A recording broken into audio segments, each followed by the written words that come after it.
जलती क्षमा देती है प्रेरणा रोशनी के लिए, बहती हवा देती है प्रेरणा जिंदगी के लिए, जीवन वो जो बने प्रेरणा किसी के लिए।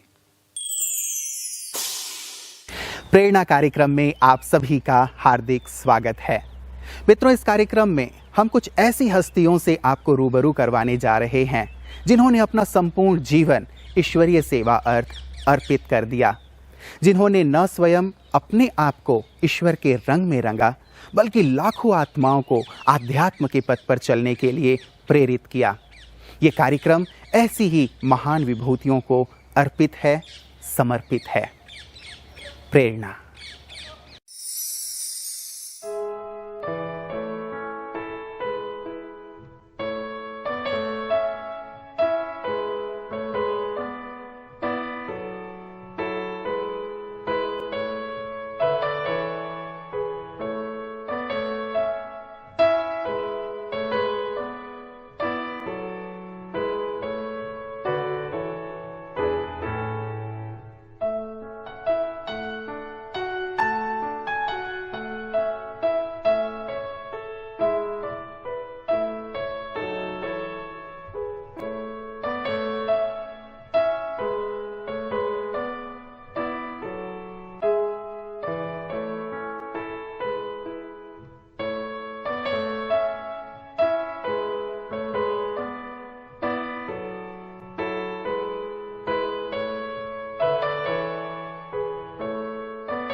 गुजरात की राजधानी गांधीनगर ग्रीन सिटी के नाम से मशहूर है।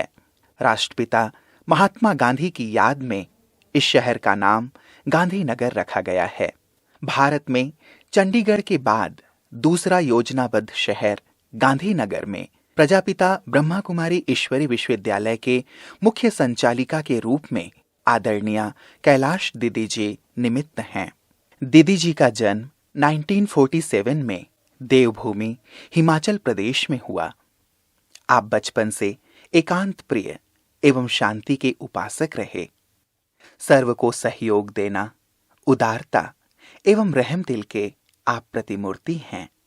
1958 में मात्र 11 साल की उम्र में दीदी को ईश्वरीय ज्ञान की प्राप्ति हुई। बहनों का निस्वार्थ सेवा भाव एवं रूहानी प्यार ने आपका मन मोह लिया। कुछ ही वर्षों में आपको 1960 में परमात्म अवतरण भूमि माउंट आबू मधुबन में मम्मा बाबा से मिलने का परम सौभाग्य प्राप्त हुआ। मम्मा बाबा एवं दादियों के रूहानी प्रेम से भरपूर होकर 1961 से ही आप जालंधर, होशियारपुर, जयपुर, अहमदाबाद इत्यादि स्थानों पर सेवा देते हुए 1979 से गांधीनगर में ही स्थायी रूप से ईश्वरीय सेवाएं दे रहे हैं। जन जन में ईश्वरीय ज्ञान का परचम लहराते हुए आपने सेल्फ मैनेजमेंट ट्रेनिंग, ग्राम विकास अभियान, नारी सशक्तिकरण अभियान, तनाव मुक्त शिविर इत्यादि कार्यक्रमों का आयोजन किया।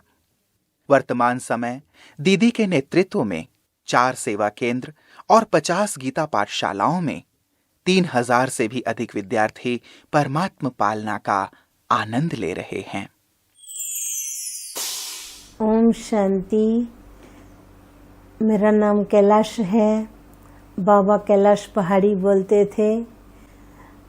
हिमाचल प्रदेश देवभूमि कहते हैं। उस भूमि पर हमारा जन्म स्थान नौदौन भड़ोली है और वहाँ नदी का किनारा है, व्यास नदी है।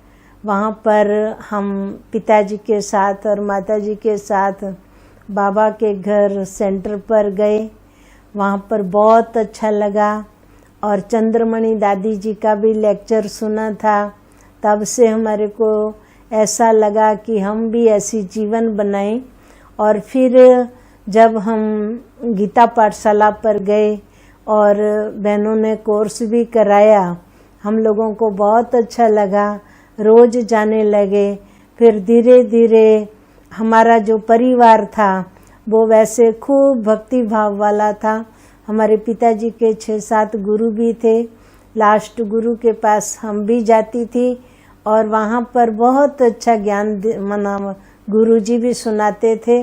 उसके वहाँ पर ही हमारे को ये ब्रह्मा कुमारी का ज्ञान मिला और रेगुलर हम जाने लगे।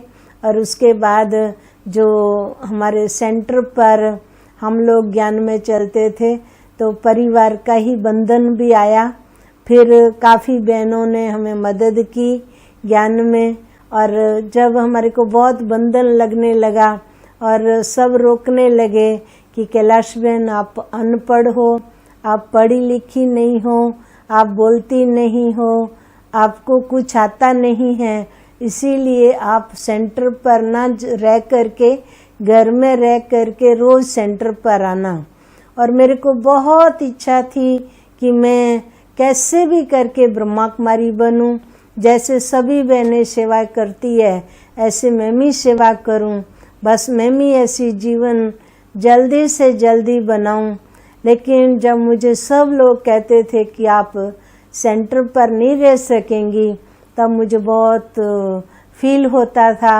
और एक दिन में मम्मा को और बाबा को बहनों से लेटर लिखाया और बाबा मम्मा को भेजा कि मम्मा मैं 11 साल की हूँ, ज्ञान में आई और अभी 12वां साल चल रहा है और मुझे ब्रह्मा कुमारी बनना है, पर मैं पढ़ी लिखी नहीं हूँ, मुझे कुछ भी नहीं आता है, पर मैं ब्रह्मा कुमारी बनना चाहती हूँ।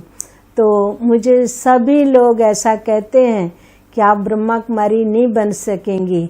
तो मम्मा मैं क्या करूं जो मैं हमेशा हमेशा के लिए ब्रह्मा कुमारी बनूं और वापस घर ना आऊं।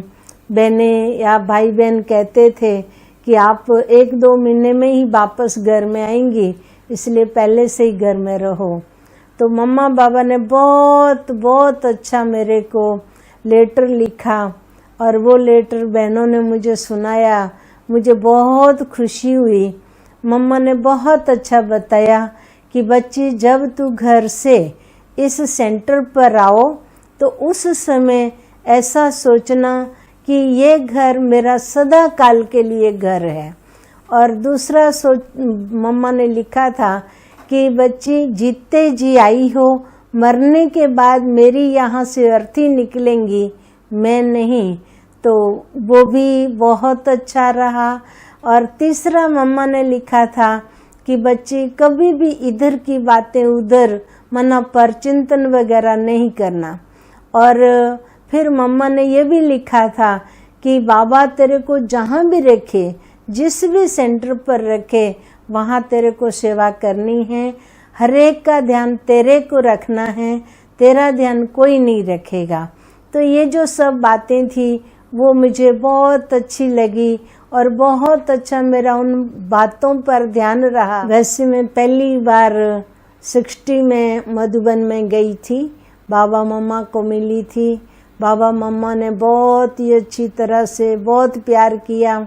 बहुत छोटी सी थी, बहुत स्नेह से कहा कि ये बच्ची बहुत सेवा करेंगी, लेकिन उस समय तो मुझे पता ही नहीं था। लेकिन जब हम बाबा मम्मा के पास जब जलंधर सेंटर पर मैं रहती थी और मैं जब मधुबन गई तो कृष्णा दीदी ने बाबा को परिचय दिया और कहा कि बाबा ये कैलाश है, हिमाचल प्रदेश की है, बहुत भोली है और बाबा बहुत प्यार से सेवा करती है और ये ध्यान में भी जाती है। तो बाबा ने कहा कि अच्छा बच्ची ध्यान में जाती है? तो मैंने कहा जी बाबा जाती, दीदी ने बोला जी जाती है। तो फिर बाबा ने कहा कि अच्छा बच्ची कल सुबह 10:30 बजे बाबा को मिलने झोंपड़ी में आना। तो मैंने बाबा को बोला जी बाबा मैं ज़रूर आऊँगी। लेकिन मुझे ये पता नहीं था कि 10:30 कब बजते हैं। पर दूसरे दिन हम लोगों ने बाबा की मुरली सुनी, नाश्ता किया, फिर मैं दीदी के पास बैठी हुई थी और जब लगभग 10 बजे का टाइम हुआ तो दीदी ने बोला कैलाश बहन आप यहाँ बैठी है, आप जाओ सभी बहनों के कपड़े इकट्ठे करके धुलाई करना अच्छी तरह से। शांति स्तंभ के बाजू में नल है 2-3, वहाँ पर मैं साबुन लगा करके अच्छी तरह धो रही थी, लेकिन 10:30 के बजाय 11:30 हो चुके थे और बाबा के साथ कुछ दादियाँ बाबा के साथ साथ आ रही थी। तब लच्छू दीदी ने बोला कि बाबा कैलाश तू कपड़े धो रही है। तो बाबा ने बोला बच्ची आवाज़ नहीं करना। तो फिर बाबा हमारी ओर आए और बाबा ने दोनों हाथों से हमारी आंखें बंद कर दी। फिर बाबा ने कहा कि बाबा चुप रहे। तो मैं बोलने लगी कि राज दीदी है, कृष्णा दीदी है, आशा दीदी है, शीला दीदी है, सबके नाम लिए, पर कोई ने भी मेरी आंखें नहीं खोली। तो मैं बहुत परेशान होकर के बोली कि आखिर भी है कौन बाबा। तो बाबा मुस्कुराए और बाबा ने बोला बच्ची सब देदारियों को याद करने के बाद लास्ट बाबा याद आया। फिर तो मैं चुप हो गई। बाबा ने अपने हाथों से मेरे हाथ धुलाई करवाए और अपने ही रुमाल से हाथ पोंछे। लच्छू दीदी को बोला बच्ची ये नल बंद करो, और फिर नल बंद कर करके बाबा मेरा हाथ पकड़ करके ले चले। और जब हम चंद्रास दादा की ऑफिस के पास पहुँचे तो वहाँ बाबा ने मेरे से पूछा बच्ची कपड़े धोती धोती क्या सोचती थी। तो हमने बाबा को बोला बाबा मैं यही सोचती थी कि मैं जल्दी जल्दी कपड़े धुलाई करके और 10:30 बजे आपके पास पहुँच जाने वाली थी। तो बाबा बोले बच्ची 10:30 के अभी तो 11:30 हो गए हैं। फिर मेरे को पता नहीं चला और मैंने बोला बाबा पर मैं 10:30 पहुँच ही जाने वाली थी। तब बाबा हंसते हुए बोले कि बच्ची पहले 10:30 बजते हैं फिर 11:30 बजते हैं। तो फिर मैं चुप हो गई।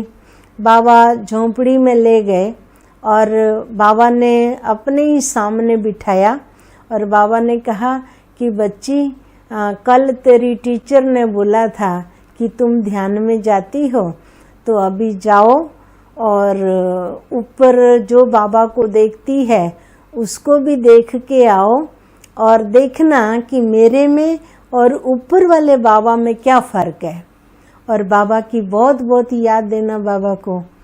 तो हमने बोला जी बाबा। तो फिर बाबा ने हमारे को दृष्टि दी।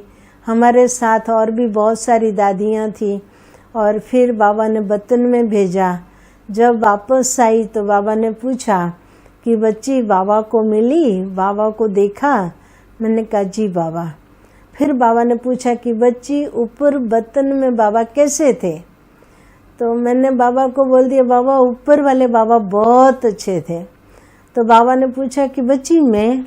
तो हमने बोल दिया कि बाबा आप इतने अच्छे नहीं जितने अच्छे ऊपर वाले बाबा हैं। तो बाबा ने बोला बच्ची ऊपर वाले बाबा ने पैंट शर्ट पहना है? ना बाबा कपड़े तो आप ही जैसे हैं। तो बाबा ने बोला बच्ची तू तो कहती है ऊपर वाले बाबा बहुत अच्छे हैं, तो कैसे अच्छे हैं? तो फिर हमने बोला बाबा ऊपर वाले बाबा से चारों ओर से लाइट लाइट निकलती थी, आपसे नहीं निकल रही है। तो बाबा ने बोला कि बच्ची बाबा बतावे क्यों नहीं निकल रही है? तो बाबा को बोला बाबा भले। तो हमारी को तो उस समय इतनी समझ नहीं थी, लेकिन बाबा ने बोला कि देखो जैसे कोई भी स्टूडेंट लौकिक में भी पढ़ता है तो बच्ची वो कुछ ना कुछ लक्ष्य रखता है, मैं डॉक्टर बनूं, वकील बनूं।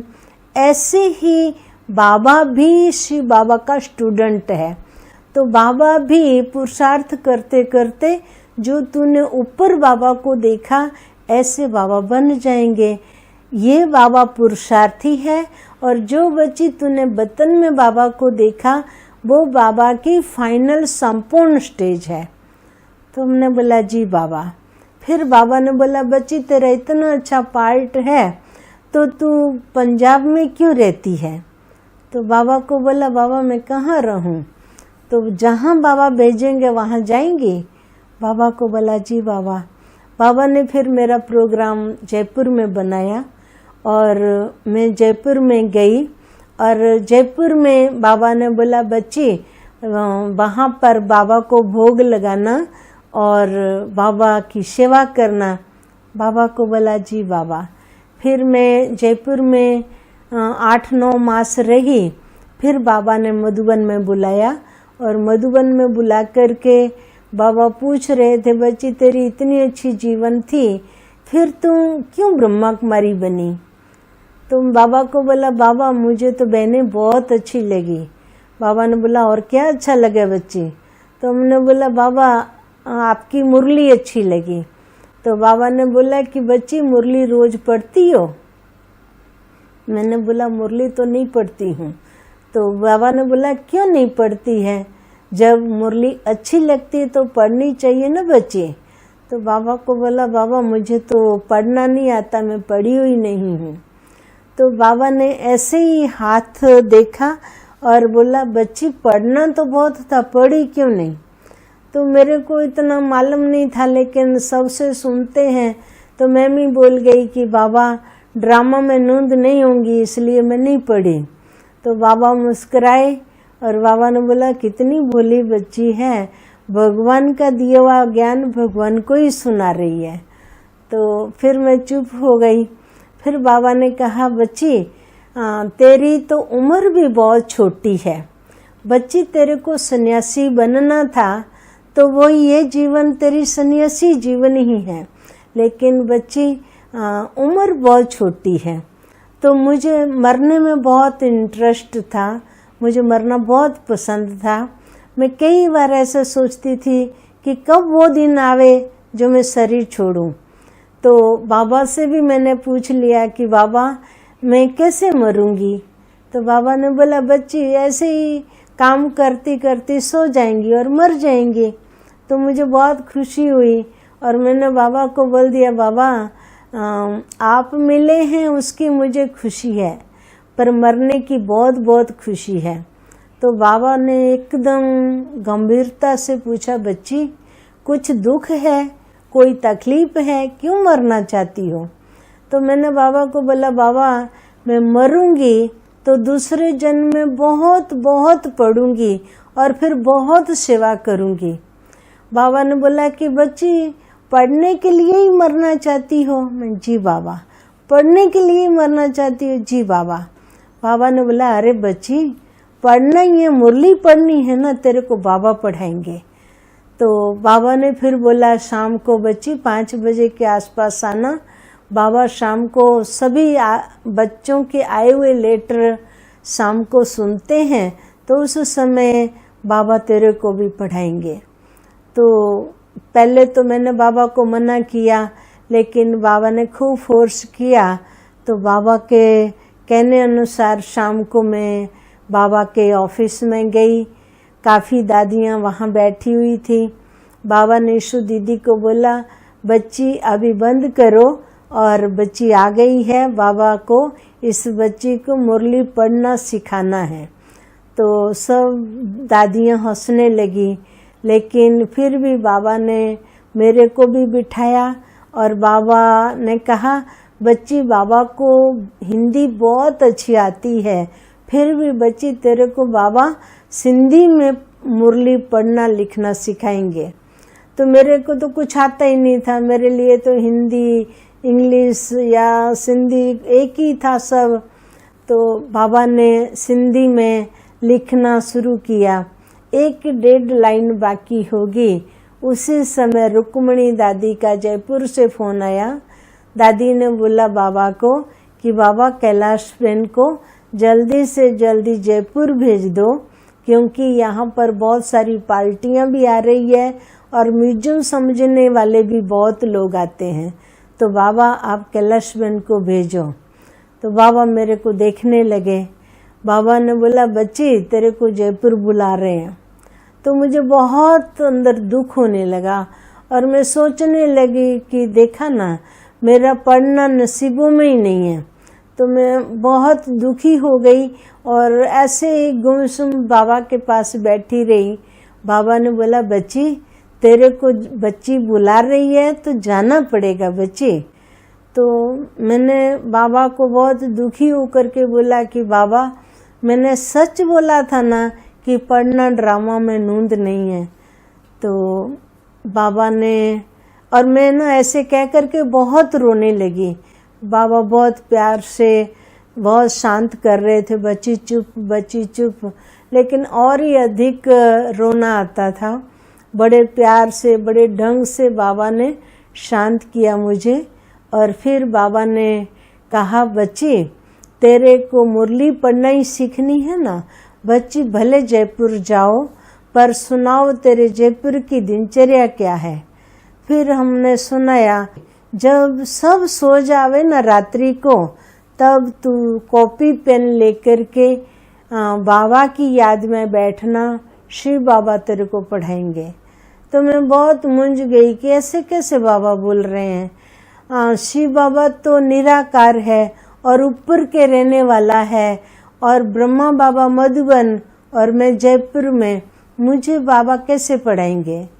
तो बाबा ने ऐसे मेरा मूंझा हुआ चेहरा देख करके बोले बच्ची तेरे को बाबा पर विश्वास है।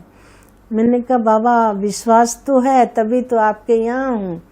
तो बाबा ने बोला कि बाबा जो बोल रहा है ना उन बोलों पर भी विश्वास रखो। मैं फिर चुप हो गई और बाबा ने खूब प्यार से कहा कि बच्ची ये बाबा मुझे शिव बाबा पढ़ाने वाले हैं, ये बात किसी को भी सुनाना नहीं। अगर बच्ची तू किसी को भी सुनाएंगी तो सब लोग आएंगे जाएंगे उठेंगे बैठेंगे बातें करेंगे, तो तेरे को जो प्राप्ति करनी है ना वो नहीं कर सकेंगे।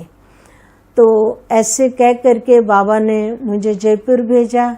मैं आनंद किशोर दादा से कॉपी और पेंसिल लेकर के अपने पास रख ली, और हमारी कचहरी भी होती थी रात्रि को।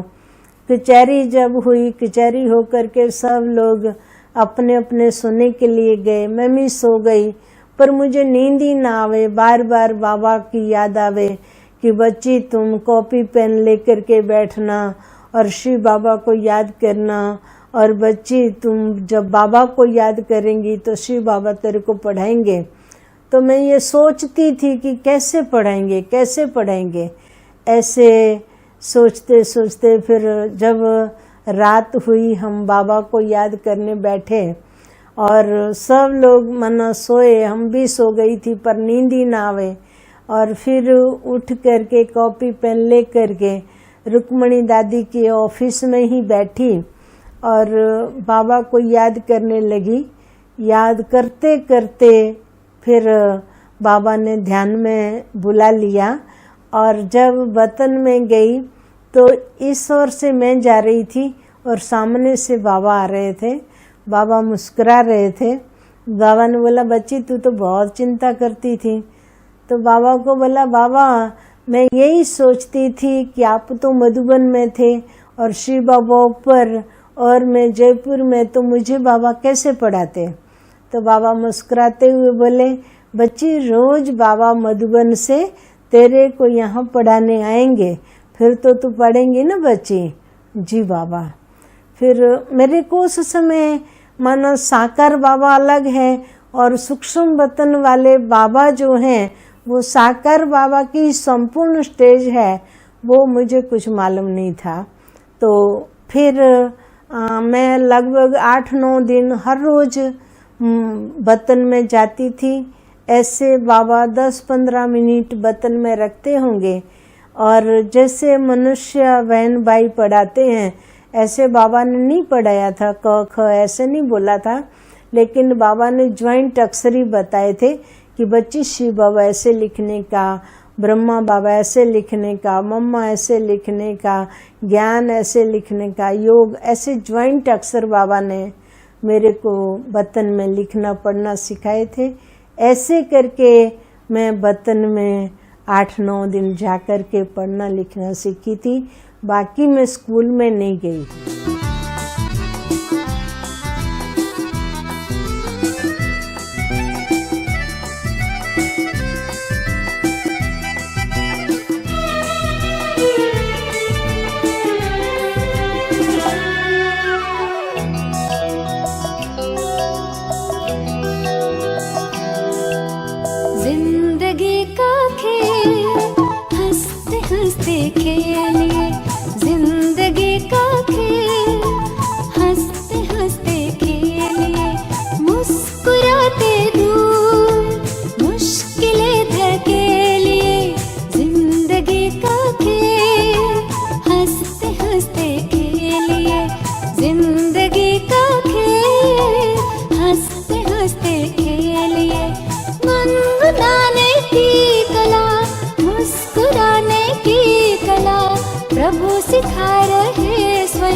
अपकारियों पर भी उपकार दीदी जी ने किया है। कोई कितनी भी भूल करता है उसकी भूल को क्षमा करती है, उसको चांस देकर के उसकी जीवन बनाने का कार्य दीदी ने किया हुआ है। अनेक आत्माओं की जीवन बनाई है। साथ में ये भी देखा दीदी बहुत अपने जीवन में सदा कोई भी कार्य हो किया, लेकिन सरलता देखी। जितनी सरल है उतनी ही उसके जीवन में महानता भी है। ये मैंने अपने जीवन के अंदर पाया है। दीदी के अंदर बहुत बड़ी विशेषता है। दीदी त्याग की मूर्ति है, सेवा की मूर्ति है, सहनशीलता की मूर्ति है और पवित्रता की प्रेरणा स्रोत है। दीदी का मन बिल्कुल निर्मल है, दीदी का स्वभाव सरल है और निमित्त भाव हमने इतने सालों में दीदी के साथ रहते हुए देखा। कैलाश दीदी के दया भाव, कैलाश दीदी की निर्मलता, सहजता, उसका भोलापन और हर कर्म के अंदर, उनकी हर आध्यात्मिक कर्म प्रणाली के अंदर हमने ये देखा कि बहुत सरलता है, बहुत परमात्मा के प्रति विश्वास है और उसकी कार्यक्षमता, उसकी कार्यदक्षता और उसके हर कर्म योग के प्रयोग से जितने भी युवा हैं, बच्चे हैं, बूढ़े हैं, उन सब को बहुत लाभ हुआ है और यही बहती गंगा की तरह वो सबको पावन बनाने के कार्य में मदद करती रहती हैं। इसलिए कैलाश दीदी का हम तहे दिल से शुक्रिया करते हैं। दीदी के जो लॉफुल और लवफुल दोनों का जो है वो बहुत अच्छा है। लॉफुल के साथ वो लवफुल भी इतनी है और लवफुल के साथ वो लॉफुल भी इतनी है।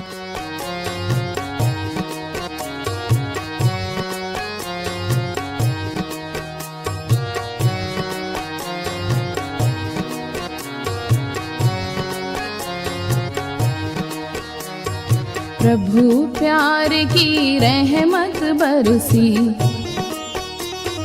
प्रभु प्यार की रहमत बरसी, जब से मिले हो बाबा। प्रभु प्यार की रहमत बरसी, जब से मिले हो बाबा।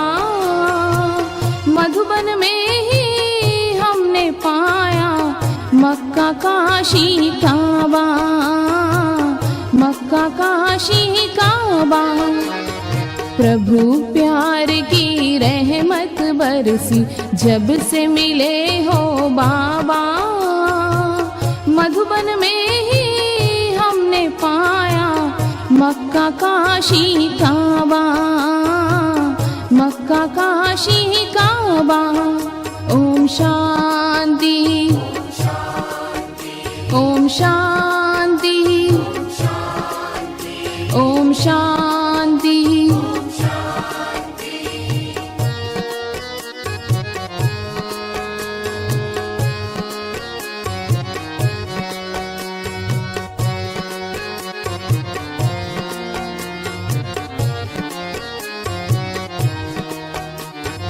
प्रभु मिलन की आशा की थी, चिंगारी हो मन में, चिंगारी हो मन में।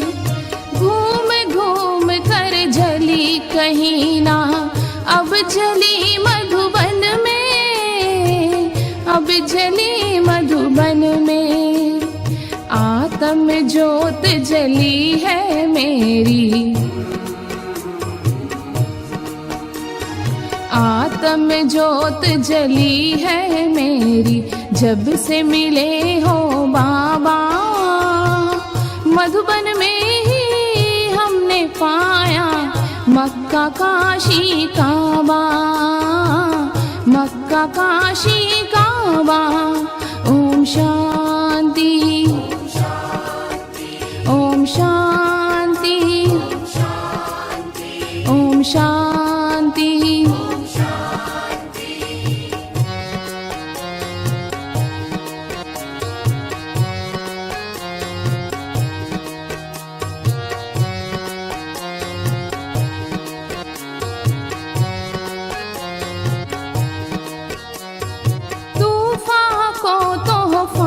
बनाए उड़ते चले गगन में, उड़ते चले गगन में।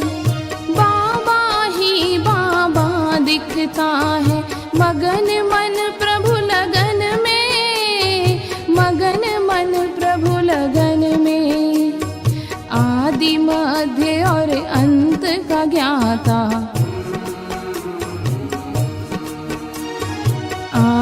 मध्य और अंत का ज्ञाता, ज्ञान सुनाए बाबा। मधुबन में ही हमने पाया मक्का काशी काबा, मक्का काशी काबा।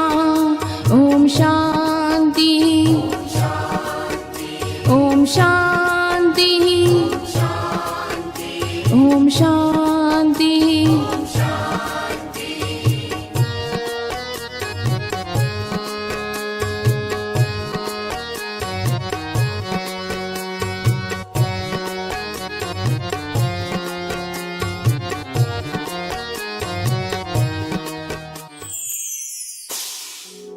कर लो अनुभव प्रभु प्यार का, बाहों में वो बुला रहा, वो करुणा कर दया का सागर, स्नेह में सबको समा रहा।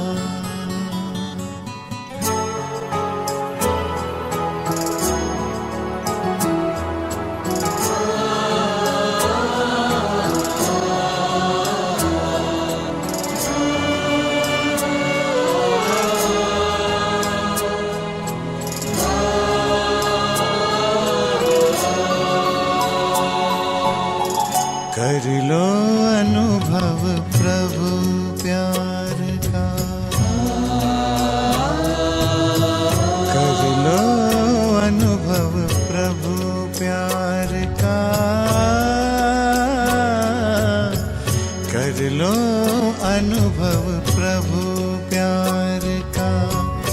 बाहों में वो बुला रहा, वो करुणा कर दया का सागर, स्नेह में सबको समा रहा, स्नेह में सबको समा रहा।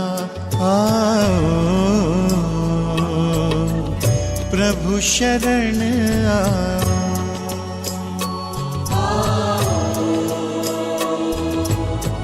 प्रभु शरण कर लो अनुभव प्रभु प्यार का।